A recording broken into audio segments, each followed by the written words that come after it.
Today we're going to be reacting to most disturbing moments caught on live TV. On the 30th of June 2025, a reporter named Linildo Frazão went live from the Miriam River in Brazil to cover a tragic What is he incident even that doing happened there? just a day earlier. What? In the early hours of June 29, a group of teenagers had decided to go for a swim in the river.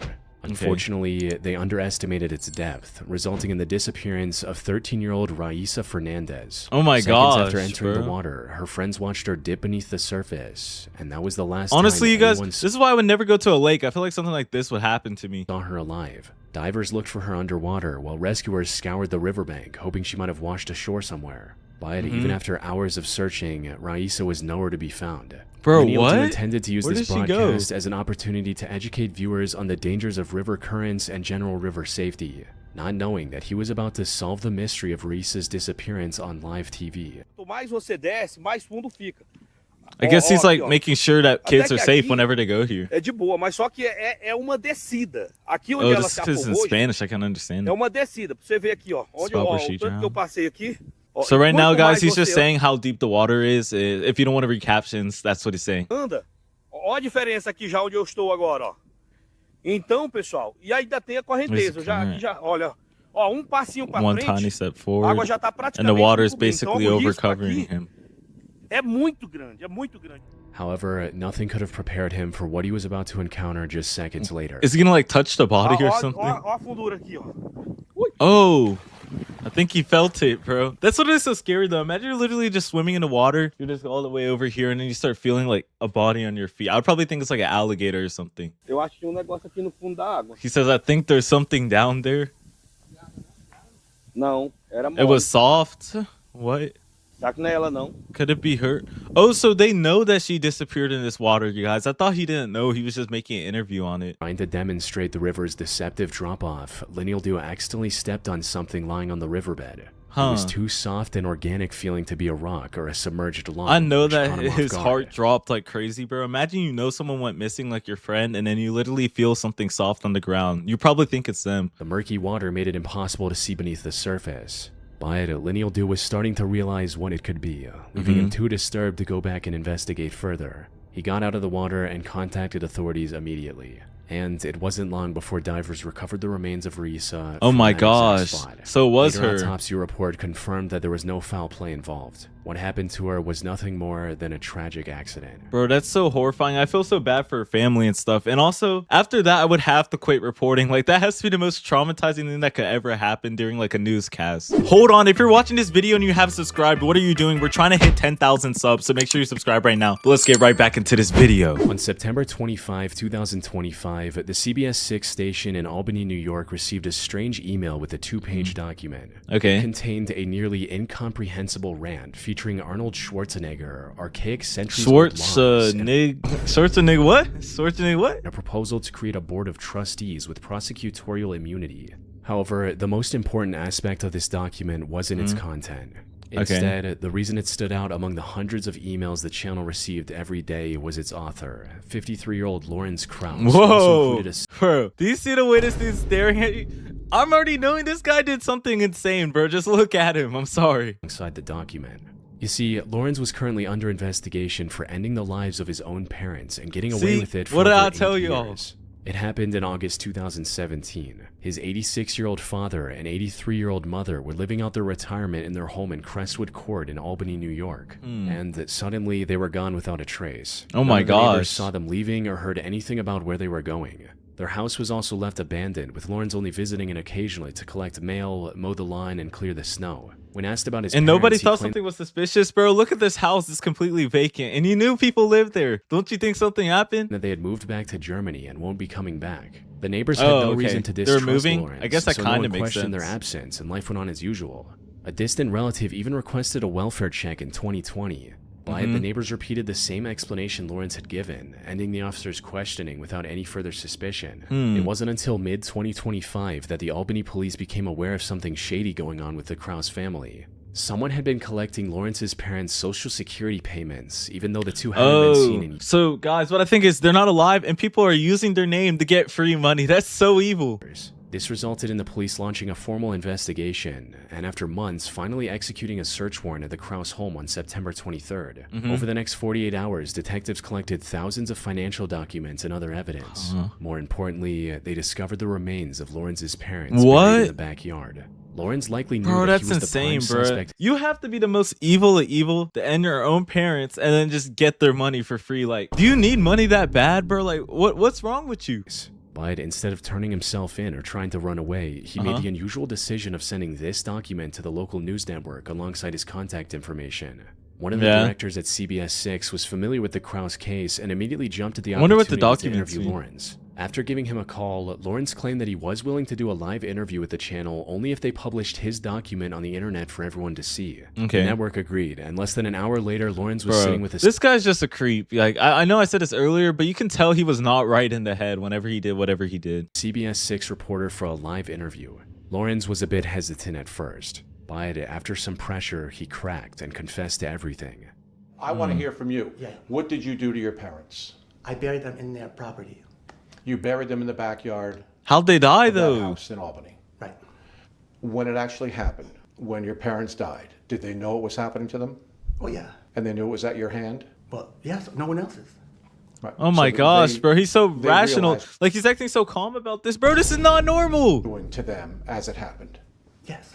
They knew that this was it for them, that they were perishing at your hand. Yes. And it was so quick. How did you do What? it?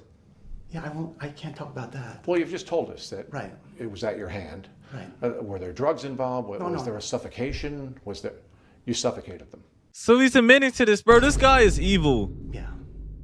What made this confession so disturbing, however, was the way Lawrence tried to portray it as something righteous. His argument essentially boiled down to, my parents were suffering from old age, so I did them a favor. How Even is though that the a neighbors favor, bro? described the Just let your parents live, bro. And they're not even suffering, bro. That's just a part of life. Like, they're just aging like how anybody else ages. as elderly, they were by no means sick or bedridden. They had normal routines where they tended to their garden, shared mint leaves with neighbors' kids, and listened to Polish music every day. Their lives weren't nearly as miserable as Lawrence tried to portray during this interview. Now, it's unclear if he's severely mentally ill and genuinely believed everything he was saying, or if this There's interview no was way you his can way of believe trying to that, paint bro. He's himself trying to, as the like, I think you guys, he's just trying to make himself feel better because he knows what he did was wrong, like completely wrong. public's favor before his inevitable arrest. In either case, he had no way of escaping the consequences of his heartless actions. He was arrested immediately after walking out of the network's building and is currently awaiting trial for the death of his parents. Good. Hope this guy gets locked up forever, you guys. He needs to stay in that jail. On the night of October 28, 2023, the Utilita Arena in Sheffield, England was packed with over 8,000 spectators. They were there to watch the ice hockey match between the Nottingham Panthers and the Sheffield Steelers. The whole thing was also being broadcast live on TV for fans across the world. Okay. And the match started off So completely live normal. The first period ended hockey without match. either team scoring a point. About 35 minutes later, the score was 4-2 in favor of the Sheffield Steelers. The Panthers needed to score soon if they wanted to make a comeback. So, Do you guys watch hockey? Let me know in the comments. I've never watched hockey before. one of their more renowned players, Adam Johnson, got a hold of the puck and started pushing into the Steelers' defensive zone. But before he could reach the goal, the match got interrupted by one of the most tragic incidents in ice hockey history. Oh my gosh. As Adam was What making could his even way to the happen in goal, hockey? a different player of his team bumped into Matt Petgrave of the Steelers.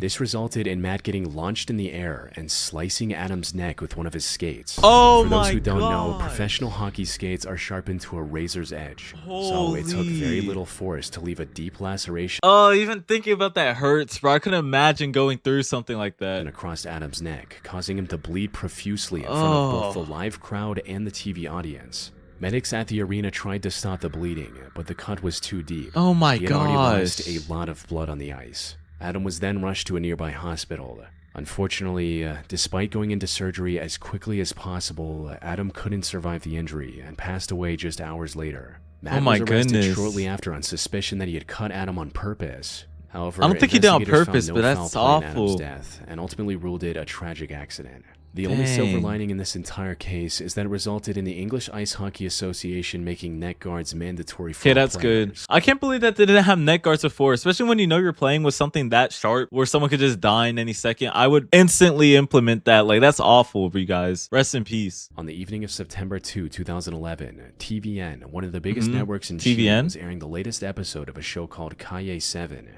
It was Kaya a live 7? game What show is where this? teams competed in various challenges to make their way to the top, and this weekend's episode was supposed to be no different. But things took a disturbing turn about halfway through the episode when the show's host interrupted the competitors seemingly out of nowhere and told them to stop. Oh, it's in Spanish, but I guess I had to stop. We just received some information that's very hard to share. But we didn't want to say anything because we wanted to check what would happen. Because it's from people from the channel. I guess something happened on the team. Did the plane crash or saying something about a flight? This afternoon, the president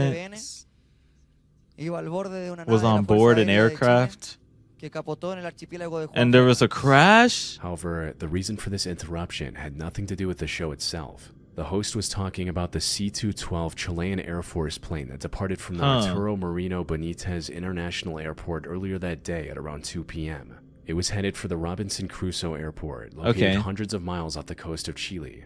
Aboard was a full TV crew from the network, including the two renowned presenters, Felipe Camiroaga and Roberto Bruce. They were visiting Robinson Crusoe Island to report on the reconstruction after the 2010 earthquake. The flight started without a hitch. Unfortunately, as they were approaching the runway, the wind became extremely strong, making it impossible to land. The pilot tried to land a couple of times, circling in the air after each attempt. However, on the third attempt, witnesses saw the plane lose altitude much faster than expected and crash into the ocean just a mile from the island. Oh my gosh. By the time rescuers reached the crash site, it was already too late. Honestly, you guys, that's why I'm so scared to ride like small planes or helicopters. I feel like I see them crash in the news all the time, and I'm only gonna ride commercial for the rest of my life. Niagara Falls is widely regarded as one of the world's most breathtaking natural wonders. However, while the surface is undeniably beautiful, the depths beneath the falls hide the disturbing history of many who lost their lives to the currents. One such incident was captured live on TV on May 30, 1985, when reporter Phil Kavitz was hosting a section about real estate in front of the falls. Suddenly, so he's just on the camera captured a he's man just there caught in the current behind Phil. Oh, what? Water You can see a person in the water. That's horrible. I'd be scared for my life. Carried him to the edge of the falls before throwing him over the 170-foot Oh my drop. gosh. And while a lucky few have survived On the fall from the camera? Niagara Falls, he wasn't one of them. The treacherous terrain under the falls also made it difficult to retrieve his remains. Once recovered, investigators identified the man as 56-year-old Robert Ahrens and concluded that the act was deliberate. Oh my. However, Oh, he did it Robert on was only purpose. one That's what I was wondering. I feel so bad about that, but it's also like, I was wondering if it was on purpose or accident because I was like, they have to have security over there. You know what I mean? in bodies that have been recovered from the foot of the falls in the last 175 years. Okay. Many of these 5,000 deaths were intentional. But So a lot there of were people did it on that purpose. weren't. That's sad. And unfortunately, surviving a fall from Niagara Falls is near impossible. Once I you mean, yeah, fall that's in, a the huge cold water drop. makes it extremely difficult to breathe, making it even more challenging to swim to the surface. Mm-hmm. The water near the edge can also move at over 60 miles per hour. Oh my adding gosh, another 60 layer of miles? difficulty to an already impossible It's like a car. challenge. But the jagged rocks at the base of the falls is what marks the end for most people. Dang, that's gonna hurt. Rest in peace to all those people, man. On the 23rd of August 2010 at around 10 a.m., 21 tourists from Hong Kong returned to their tour bus after visiting the historic Fort Santiago in Manila, Philippines. They were also accompanied I think by I've heard 3 about that Filipino before. tour guides. Santiago. And the trip had been going fantastic so far. But just as they were about to set out to the next location, they got interrupted by a middle-aged man in a police uniform. He was openly carrying multiple firearms, and his demeanor Oh my made it clear gosh. he wasn't That's horrifying though. Like imagine you're just walking on the street and then you see a guy with like a gun just right here, bro. I do not know what I would do. them either. Something that became even more apparent as time went on. For now, things started off fairly calm, with him asking the driver for a ride to the next station. The bus driver tried to reject the request respectfully, explaining that he couldn't let him on because it was a private vehicle, not a public bus. However, the man wasn't having any of it. As soon as the bus driver rejected his request, he equipped one of his firearms and claimed that he was taking the bus hostage. What? This was 55-year-old Rolando So he, like, Mendoza, card-napped a all police those officer people? with nearly 30 years of service. But he'd recently been fired over drug charges that Rolando claimed were untrue. Getting fired left him with no pension after 3 decades of... So I guess this guy got mad that he got fired and now he's trying to take it out on other people, which I don't think is ever right, you guys. You should never do anything like that. And while he tried to fight for his job through official means, his superiors wouldn't listen.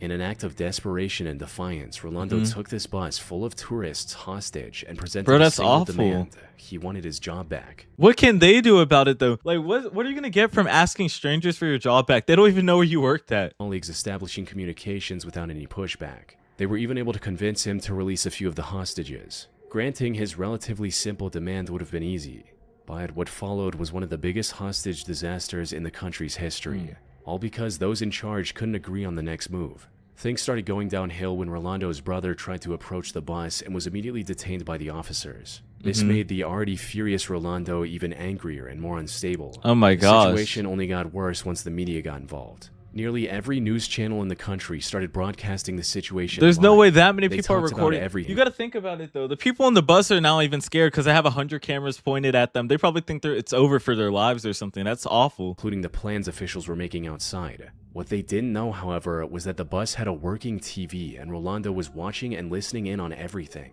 This could have helped him formulate a plan and get what he wanted without hurting anyone. Exactly. Unfortunately, the lackluster response How from would the you officials record? made a peaceful resolution near impossible. His anger reached a boiling point when he saw how his brother was being treated by the police on live TV. This resulted in Rolando getting blinded by rage and opening fire on the hostages. Oh my Around the same gosh. time, the bus driver managed to free himself from the handcuffs Rolando put him in and escape through the driver's side door. Unfortunately, while he was able to remain unharmed, other hostages weren't as lucky. Since, Oh, no. according to the bus driver, they were all dead, leaving Rolando What? alone in the bus. This revelation gave authorities the go-ahead to surround the bus and try to break in without any more casualties. But Rolando wasn't willing to go down without a fight. As soon as they tried to enter through the emergency exit, Rolando opened fire, hitting one officer on his Oh my bulletproof gosh, helmet bro, and this barely guy missing the hurt others. everybody. So the officers thought of a different strategy. They flooded the back of the bus with tear gas, forcing him to the front, right into the crosshairs of a sniper, finally ending the hostage crisis. So I guess the guy got shot by a sniper, the main The person. bus driver had misunderstood the situation and that 9 of the hostages were still alive. Oh, 9 Massive were still loss alive. of innocent lives broadcast live for the world to see, coupled with officials making wrong decisions at every turn, it drew That's such a bad decision. I feel like they could have handled this a lot better. Obviously, it's not their fault because the guy just stole the bus, but still, they should have been recording. They should have asked for all these demands and other things, and it could have ended a lot better, you guys. Well, that's going to be all for today's video. Make sure to like and subscribe, and if you want to see another video better than this one, make sure you click right here, and I'll see you guys in the next video. Peace.